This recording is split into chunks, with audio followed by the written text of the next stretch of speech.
I think it's even. I think it's split, really. To be real with y'all, I think it's split. I see a lot of people in the streets over the last couple of years. It's back and forth. It's 50-50 from what I see. It's a lot of love for both guys, respect for both guys, but I don't get the sense that any one fighter is the fan favorite. Both fan bases are rocking with them heavy, and really this matchup right here puts a lot of fighters in a bad position because they both likable guys. A lot of fighters like myself, you came up with them. I'm a little bit older than them, but I rock with both of them. And it puts you in a bad situation, in a bad spot. But from a fan standpoint, it seems like it's down the middle to me.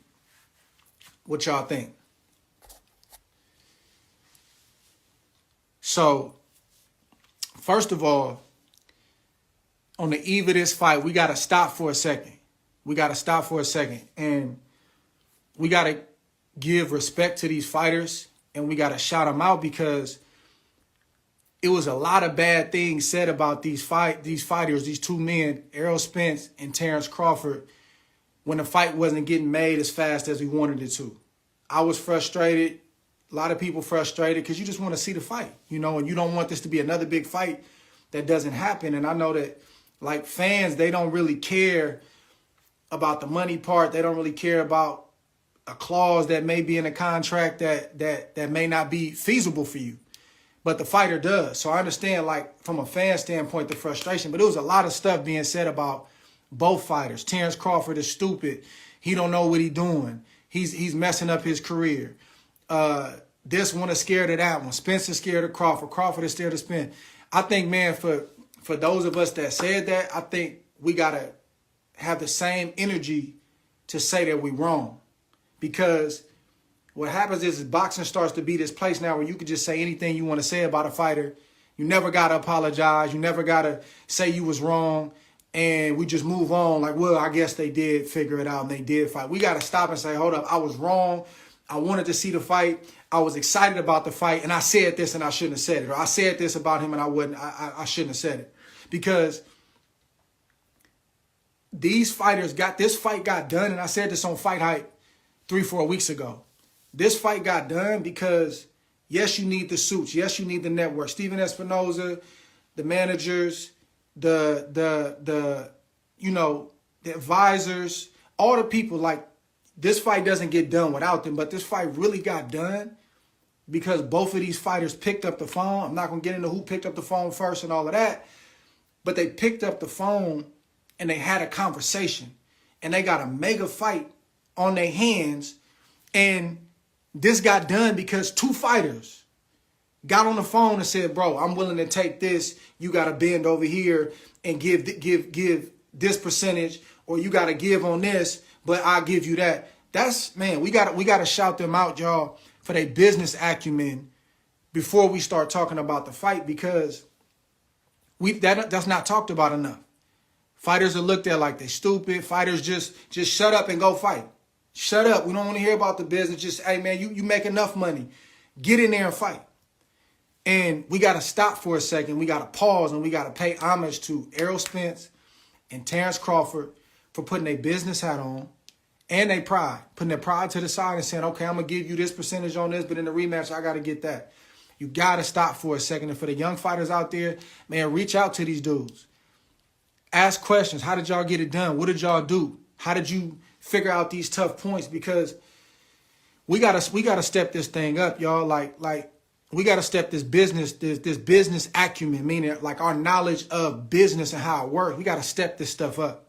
We gotta step it up because it's a lot of money out there to be made, and we gotta make sure that we don't just say stuff like, I'm putting my life on the line, right? You gotta really stop and think about what that means. Like in a sparring session as a fighter, you putting your life on the line. You get hit with one shot and get a brain bleed, and you can have a situation. Now your life has changed forever. So knowing that you putting that kind of risk, putting yourself at that kind of risk, even in sparring and especially a big fight, you got to know that you the business. Nobody makes money until you fight. Now, I understand early in your career there's an investment. I understand that. But we got to step our game up, and we are stepping our game up. And this fight tomorrow night is a good example of of fighters who did that and who's doing that. And even the behind the scenes stuff about how Terence Crawford and Errol Spence handled the sanctioning bodies.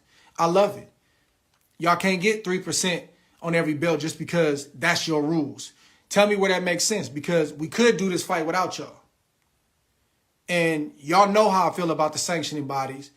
And they handled their business. So let's just stop for a second and give Team Spence and Team Crawford credit, bro. It's a mega event we getting ready to enjoy tomorrow night. And it's a lot of money that's getting ready to be made. And it happened because of these two businessmen first. They were business-minded first. Then they said, let's do the other work, which we getting ready to see, man, tomorrow night. So, the fight is here. Man, I'm excited. What do y'all think, man? I'm nervous. I ain't fighting, but I'm nervous. I'm nervous because, man, like, this one of them fights, man, you got love for both guys, and you may be closer to one than the other. But, man, this is one of them fights. Like, this is gonna be. I think we got 2 fights out of this for sure. And if it's a split 1-1, I think we get 3 out of this. And I personally don't see either fighter at this stage in their career fighting a lot longer than what they fighting after this 2 fights or after this trilogy, because these camps are different. When you fight a fight of this magnitude, it's a different level of focus. It's a different level of lock-in, and it drains you. And then you got to go actually call it back up and go fight the fight. Then you sit around after you done spent 2-3 months in camp, you done fought a tough fight, and you like, man, I got to go do it again. Your body you start having different thoughts. I don't see them going with the winner of this 2 fights or 3 fights, depending on how long ago. What they gonna do? Go to 154 in campaign and start all over?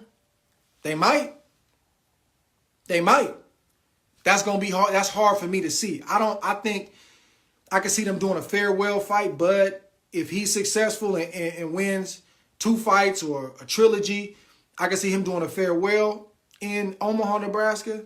I can see Errol Spence doing something. It's hard for me to see. I could be wrong, but it's hard for me to see either fighter after they're done with this business that they got in hand. After 2 or 3 fights, like going on a campaign at 54, or maybe Bud staying at 47 and trying to campaign at 47. I just can't see with the money they're going to make, the stage that they at in their careers. I can't see them like having the motivation to start over. And then you got young dudes like Boots Ennis, who he coming. And nobody's afraid of anybody, but are you motivated to fight, Boots, to prove again to the young line, to the next crop of dudes that, hey, I'm going to show you that I'm still the old guard and I'm going to hold you off? If you motivated, then yeah, go for it. But is the money going to be there? Is the motivation going to be there? This is stuff you got to think about, man, when you get into this stage in your career. But tomorrow night, man, I'm not giving y'all my prediction, like this one is going to win over that one. But we're just going to talk through the fight real quick. And I want y'all to throw some, I want to see some game plans. I don't want to hear this person is scared of this person. Nobody's scared of nobody. And I don't think it's going to be a steamroll. I think both guys going to have to work. So I want to hear some strategy. Give me something in the comments and let me know where y'all at. I'm going to start off by just saying this. One thing I can predict, I don't think it's going the distance. I don't think it's going the distance. I think between 9 and 11, I think it's gonna be some lot of dangerous work going on between 9 and 11. And I'm not gonna say who I think is gonna win the fight. But it's hard for me to see this fight going 12. It's hard for me to see this fight going 12. It's gonna be a lot of punishment inflicted in this fight, because when Errol Spence says he's gonna step in the first round, meaning he gonna toe the line and bring it, I believe him. I've seen him do it. I watched him throughout his career. That's how he trains. That's how he moves. I don't think he's going to switch up right now in the biggest moment of his life. And what I know about Bud, he ain't finna back down. Now, Bud may have a strategy on how he does it, but Bud got killer instinct. Errol Spence got killer instinct. And the whole world is watching. The whole world is going to stand still to watch these two men fight. And nobody's going to want to give an inch and nobody knows how the judges are scoring it. And because of that, it's going to be a lot of punishment inflicted in this fight, y'all. And you know, they're going to get a king's ransom for it. This is what we signed up for. We know what we signed up for.